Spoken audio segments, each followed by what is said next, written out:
Hi, welcome to SBR Videos. I'm Peter Loshak. The big middleweight fight coming up between Amir Khan and Canelo Alvarez goes on Saturday, May 7th, and we're going to analyze this fight from a betting and odds perspective with professional boxing handicapper Brad Marchetti from ESPN2News.com. Brad Marchetti, thanks for being back with us. Brad, of course, is also a former fighter himself, so he gives a unique perspective into all of this, and he's been a professional boxing handicapper for quite some time. Again, you can find him at ESPN2News.com. Brad Marchetti, thanks for being with us.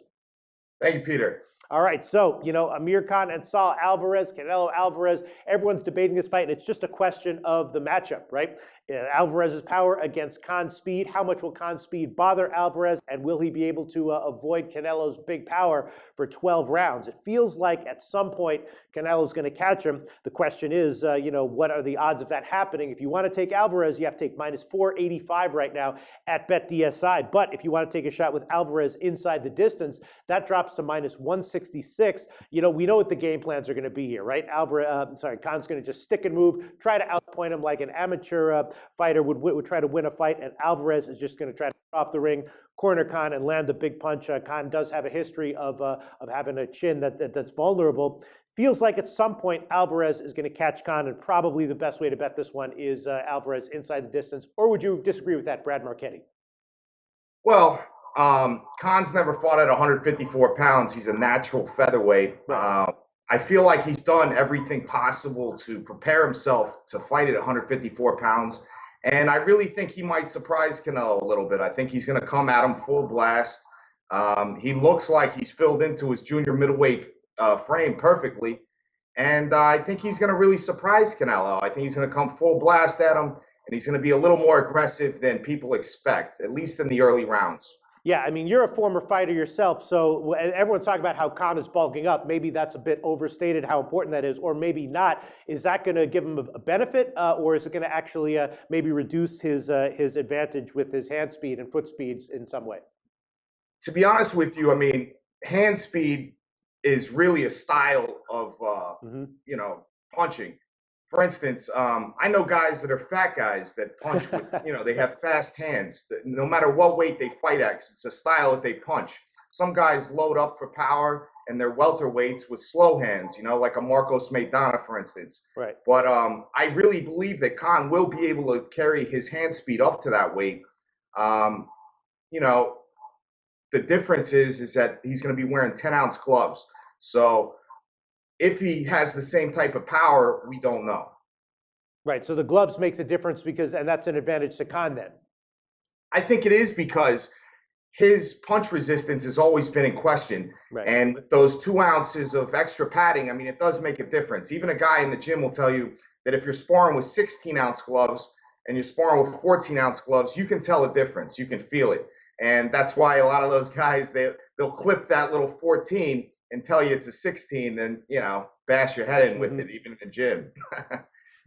So do you think that there's any way that Khan wins? If Khan does win it, is it going to be any way other than by decision? Because right now he's plus 385. Alvarez by decision is just a plus 506 right now at BetDSI. And, we know what the game plan is going to be. Is there any way that Khan wins other than by decision? I don't think so. I mean, the bull neck Canelo can take a shot. He got hurt once early in his career by Miguel Cotto's brother, and that was it. The guy takes a great punch. He's got a giant head, and, he knows how to roll with punches. He's got great ring vision. He sees the punches. He doesn't get hit with blind shots. So I think it would be really hard for Khan to knock him out. And even though Khan's got great hand speed, he's not that accurate. And a big part of scoring knockouts is being accurate. And Khan, for all his hand speed, kind of punches, anywhere for the most part. Yeah, I mean, we saw Alvarez. Obviously, Alvarez's one loss was against Floyd Mayweather, but Khan is not quite as slick of a boxer as Mayweather, as slick as he is. I mean, he does sort of the same things, just not quite as well as Mayweather. But it sounds like that you're thinking that maybe Khan does have a legitimate shot here, and if so, maybe he would be the side with value at plus 385. I don't think so. I mean, I think right now Canelo is fighting in rare form. The guy's a brilliant combination puncher, one of the best of his generation. He's got underrated defense, really good defense. Guy's got great head movement, anticipation. He knows how to counter in spots. he's a really rare fighter. You know, he watches a lot of tape of Jose Napoli's, the great fighter from Cuba, and you can kind of see that in his style. Mhm. You know, Napoli's was known as a smooth fighter, and Canelo, to me, is a smooth fighter. He'll play defense. He'll kind of lull you to sleep and not throw so many punches. Then he'll just explode. And you know, he's a really unique guy. I mean, they question his stamina, but I don't think it's a stamina issue. I think it's just his style. You know, he'll kind of catch defense and then he'll just explode with a you know a combination to the head or body that you know he's got a lot of power. I wouldn't say he's a one-punch knockout guy, but he's a brilliant combination puncher, and it's going to be too much for Khan to handle. Khan doesn't move his head. His main form of defense is to cover up or use his footwork. And I just think that lack of head movement, and you know, it's going to be a big problem. I do think, however, that you know, with the size of Khan, when we've seen him lately, he'll be able to take the beating and probably go the distance. But he's going to take a beating, I think, on the way to a decision or a late round stoppage. I mean, while there's not a lot of value on it, getting Canelo at any money line below 1,000 right now is good because the guy's a great fighter. Yeah, I mean, all reports are that both fighters are hyper-focused for this fight and sort of peaking right now, physically and mentally. They're both reported to be in great shape. Of course, Khan is bulking up, and Khan is also admitted to being, you know, distracted in some of his earlier fights in his career. But he's, you know, he said he's like removed himself from the glitz and glamour of boxing, and is saying, at least in interviews, that he's more focused for this fight and training really well. How much do you put into those kinds of reports, and do you expect maybe Khan to see an unexpected boost here because he is so focused relative to his previous fights?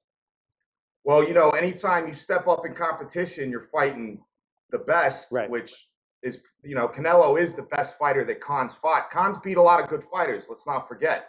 But anytime you step up to that level, 9 times out of 10, an elite athlete is going to step up to that level as well. So I expect him to raise his game. Like I said, I feel like he's going to be more aggressive than people think.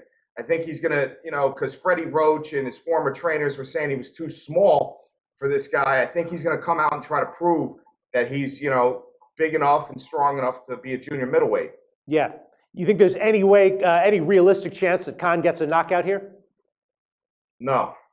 No, yeah, that's what I'm thinking. All right, so my analysis of this fight is that it just seems like, you know, Khan's going to be game. He's going to impress, as you said. I don't think it's going to end early, but at some point, it does feel like Khan's just going to get caught, get in trouble, and get knocked out. And I'm thinking that, you know, would I want to take Alvarez at minus 485? I don't think so. Would I want to take Canelo, though, inside the distance at minus 166? I think I would. If you had to bet this fight, Brad Marchetti, what would be the best recommended play here? Would it be some play on Khan? Would it be Alvarez even at minus 485, or would you take Alvarez inside the distance at minus 166? I'm going to go with Canelo by decision. I feel like Khan might hit the canvas at some point, but I'm going to take Canelo by decision with those 10-ounce gloves. I think that after Khan really feels Canelo's power in the early rounds, maybe he'll hit the canvas. Then he's probably going to hit his track shoes a little, like he did against Maidana.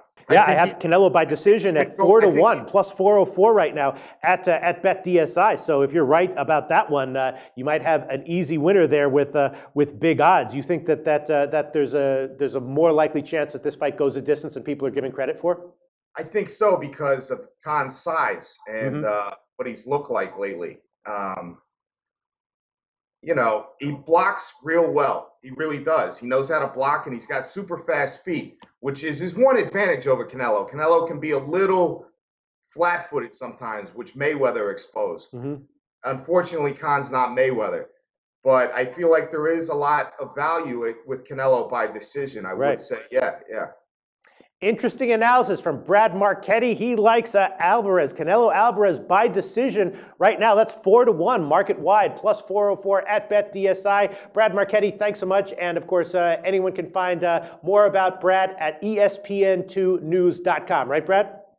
Yes, sir. Thank you, Peter. Thanks so much. Talk to you again very soon.